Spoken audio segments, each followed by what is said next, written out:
ከሐዋርያት ጋር እኮ 3 ዓመት ሳያስተምራቸው በፊት ክርስቶስ ከመቤታችን ጋር 30 ዓመት ነበር። አንድ ቤት ውስጥ አብራው ነበረች። ሌላ ነገር ለምን እናገራለን? ይሄ እኮ ትንሽ ቁጭ ብለን ማሰብ ያለብን ጉዳይ። እመቤታችን ለ30 ዓመት ከክርስቶስ ጋር አንድ ቤት ውስጥ ጠዋት ስትነሳ እንዴት አደርሽ ሚላት እሱ፣ ማታ ደህና ደሪ ሚላት ክርስቶስ ነው። እኛ ጠዋትና ማታ በጸሎት የምናናግረው እንዴት አደርሽ ሚላት እመቤታችን ነበረች። ምን ሲያወሩ ነው የከረሙት? ውሃ ቅዳ፣ እንጨት ፍለጥ፣ ምን እንደዚህ አምጣ፣ እሱ አለ። ከዛ ውጭ ስለምን የሚያወሩ ይመስላችኋል? እመቤታችን ከልጇ ጋር ምን እየተባባሉ ነው የከረሙት?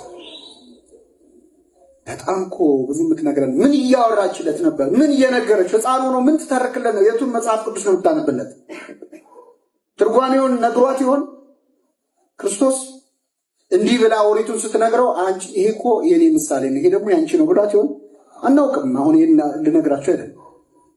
የ30 ዓመት ተማሪው ነች። ከእመቤታችን ጋር ነበረ። ከዓለም ጋር ሳይሆን በፊት ከማን ጋር ነበረ? ከእሷ ጋር ነበር። እግዚአብሔር አንድያ ልጁን ለዓለም ሰጠ። አንድያ ልጁን እስኪሰጥ ዓለሙን እንዲሁ ምን ብሏል? ወዷል። ግን ለዓለም ለእያንዳንዱ ሰው አልሰጠውም። ለዓለም ከመስጠቱ በፊት እግዚአብሔር አብ አንድያ ልጁን የሰጠው ለማን ነው? ለእመቤታችን። እሷ ተቀብላ ሰጠች። 30 ዓመት። ከዛ በፊት 9 ወር በማህፀኗ ነበር። የእሷን ያህል ክርስቶስን የቀረበው የለም።